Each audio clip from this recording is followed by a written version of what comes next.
Hello and welcome back to the Intuitive Health Studio podcast. My name is Kelsey and I'm so glad that you could join me today. Today we are talking about the topic that actually got me into health and well-being. It is something that I have found fascinating from a very young age, I guess, or late teens. And when I actually discovered what this was and what this meant, this kind of just fell into this cascade of learning all the different things about the specific subject.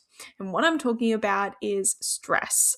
And you're thinking, okay, stress, we know what stress is. Why is it such a big deal? It is a big deal. It is what our body determines if it is safe to do normal processes. So today I really wanted to talk about one aspect of this, and it's called sympathetic dominance. Now, you may or may not have heard this word before, or phrase before, but we'll be going into what this actually means and why it is important to understand and recognize, because it can determine different things that are happening in your body. So if you didn't know me, my name is Kelsey. I'm the founder and creator of the Intuitive Health Studio. I'm also a clinical naturopath, meditation teacher, yoga teacher. So I really love learning about the mind, the body, and its connection. And when I was in my late teens, I fell in love with this subject because I myself didn't really have a lot of self-awareness about what the body was doing. This was before I did my studies, and I lent into meditation. This led me to really wanting to know more because I found this deep sense of calm and this kind of feeling of being up like a 20 flights of stairs, but then through meditation, I was able to bring myself down to a more grounded level and felt more stable. And I really didn't know what was actually happening. And surely there was a scientific form of what this actually meant and what that actually is happening in my body. So I went and did my meditation teacher training, and through that I actually learned a lot about the nervous system. And this is just one aspect of the nervous system, but I really wanted to cover it today because maybe it's you, maybe you are in this state, and maybe you need the support to actually bring you back from this state into more of a relaxed state, into a safe space. So just a disclaimer, the information provided in this episode is for education and entertainment purposes only. So before you change anything with your diet or lifestyle, making sure that you consult with a healthcare practitioner beforehand. So what we are talking about today is what's called sympathetic dominance. It's a fancy phrase used to describe your body secreting, creating, producing, aka more cortisol, which is your stress hormone, and adrenaline from the adrenal cortex, which is a part of your adrenal glands, than it should. The important thing to note about this as well is it's about how much it creates, but for how long as well, like the chronic nature of it. That's the important part to note as well. So let's actually just first talk about the nervous system. So the nervous system is a connection of nerves, neurons, and other receptors which allows your body to communicate with each other, to connect, to sense the internal and external world. So the nervous system can actually be broken up into two sections. We have the central nervous system and the peripheral nervous system. And the central nervous system is where we have the spinal cord and the brain and the neural networks. This is where the action happens. This is where our master drivers are happening. This is where we think, we create, we sense, we change, we adapt, all of that. But when it comes to stress, the brain, in particular, the parts called the hypothalamus and pituitary gland, are located in the back of the brain and play an important role in this aspect. If you are a client of mine, or if you've watched any of my content before, you know that I love talking about the HPA axis. This is what it is, the hypothalamic pituitary adrenal axis. This is the communication channel between your brain and your adrenal glands. So this is the fight or flight response. Fight, flies, freeze, fawn, or something. I think they added another word. I'm not really sure, but fight, flight, or freeze response. So this system is an integral part of this communication. And when we have this communication channel acting a lot or acting for a chronic nature, this is when our body can become into this sympathetic dominant state. So why this communication channel is important is because it tells the rest of our body if it feels like it's safe or not. When we're in this fight or flight state, our body doesn't feel safe. Our body is receiving that there's danger around us or internally. We have this fear kind of cascade or feedback loop continuing to go on. So when we are talking about what is actually a stressful situation, and you're probably thinking about, stressful situation is, a tiger chasing after me. It's something really dramatic and really, really like life altering. But really, it can be a lot less than that. It can be your arriving late to work. It can be that your dog chewed up our underground water irrigation system, which I have had experience in. It is stressful. It is very stressful. It can be you writing something under pressure. It can be anything that you can think of, any little thing that you can think of. This HPA axis is firing. It is doing its job. It's telling your body that we need to create more cortisol and adrenaline, and we need to change different aspects in how our body functions in response to this. So in this day and age, our bodies, our lives, we are busy. We are always hustling. We have family, we have after school sport, we have wanting to continue our social connections, we have hobbies, we have travel, we have concerts, we have all of these different things to keep up with. And what happens is if we're not taking care of ourselves, if we're not regulating our nervous system, that is when we get stuck in this fight or flight, and that's when we need to retrain our body to actually come back into our relaxed state. Now, it's not as easy as it sounds. It might sound easy, but it can be actually quite difficult if you've been in this state for a long period of time. So when we're in this constant state of fight or flight, this HPA axis is firing, what can happen is our body thinks it's not safe to do normal processes efficiently. So this can affect things like our sleep, our digestion, our reproduction even. So it can affect communications channels like the HPO axis, which is the hypothalamus pituitary ovarian axis, which essentially means our brain communicating to our ovaries the time of ovulation. So if we're under stress, this could potentially affect that as well. It can affect the detoxification of our hormones. It can affect our sleep, restfulness. It can affect our digestion and the processing of our nutrients and our immune system. Like, it can affect so many different things.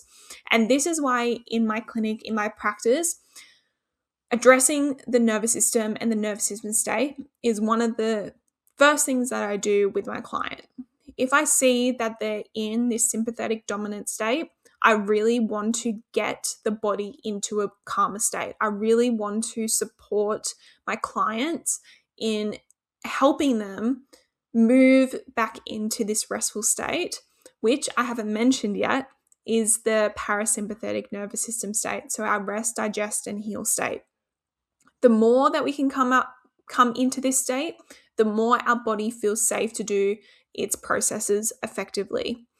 Now, all of this said, it doesn't mean that we never can have stress. Stress is actually really beneficial in different circumstances, such as exercise. Exercise stress is really good if we're doing the right amount for our body. If we're overdoing, there's always a thing that you can overdo everything, you can underdo everything. So finding that happy medium is essential. But we need stress. It helps us run faster. It helps us be confident. It helps us have the courage to do different things. So a little bit of stress here and there is totally fine. Like that is the way that we should, but we need to have that ability to come back into our parasympathetic nervous system state. And that is about relaxing, slowing down, relaxing, and taking time to actually recalibrate and find that mind-body connection again. Might sound easier said than done. So I really wanted to give you some tools and tips of what this actually could look like and what this actually could mean. One of the things that I always talk to my clients about is their lifestyle. So what time they wake up, how long they have between the time that they wake up to the moment they step out the door, how their work is usually, what time they get home from work, what do they do after work, how long does it take them to get to sleep, if they wake up during the night. You might think I'm very nosy, and I am, because I really love all the detail. But it's also really essential detail for me to know so I can properly assess and also give insight about all these nooks and crannies throughout the day that you can utilize to actually support your nervous system and regulate your nervous system.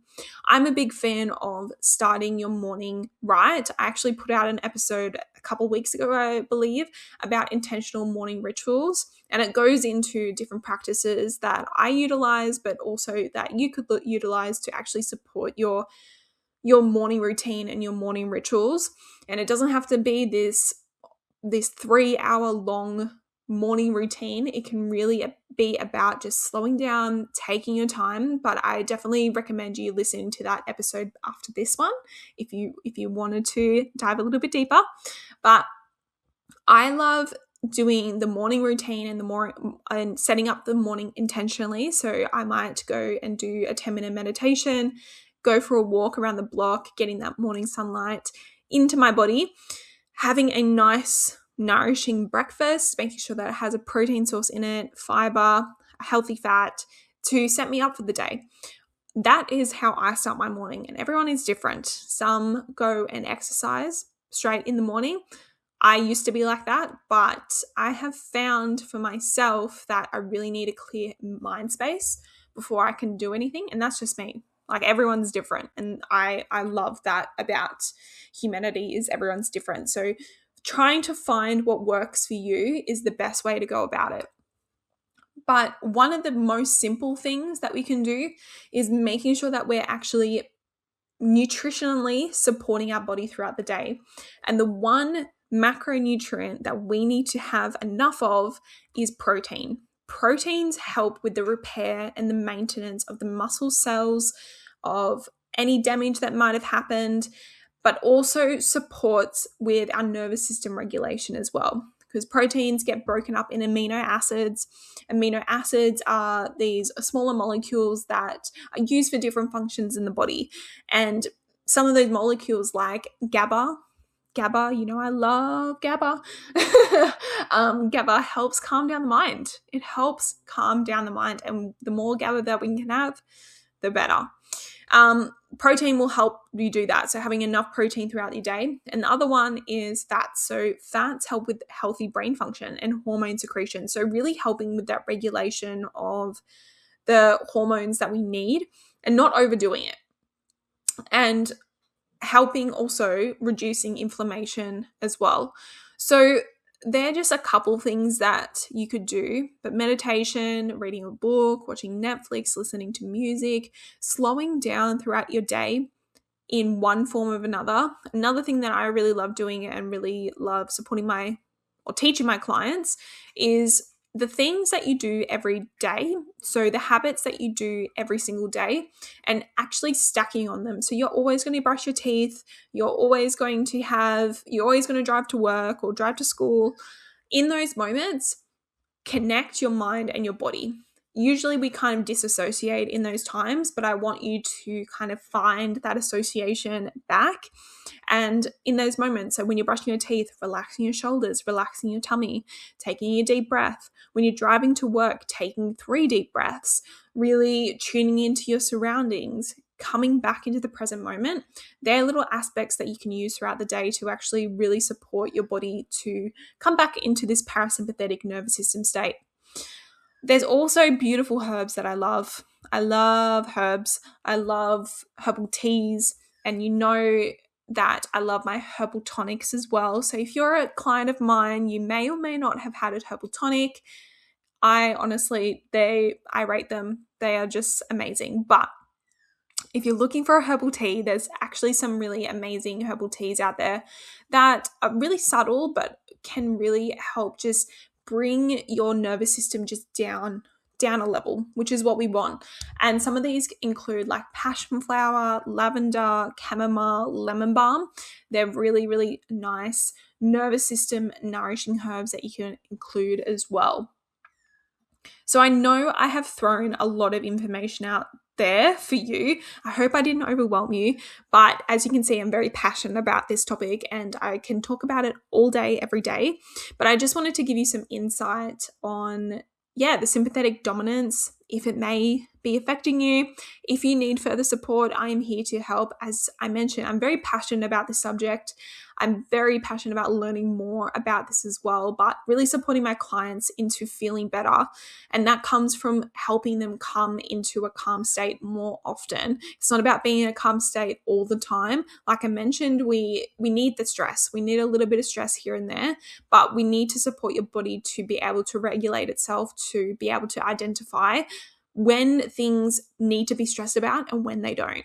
And I am here to help you. So if you're interested in booking a one-on-one consultation, you can do so through my website, intuitivehealthstudio.com. But in the meantime, you can check out my Instagram, Intuitive Health Studio, and I look forward to speaking to you in my next podcast episode. I hope you have a wonderful day, and I'll talk to you soon. Bye.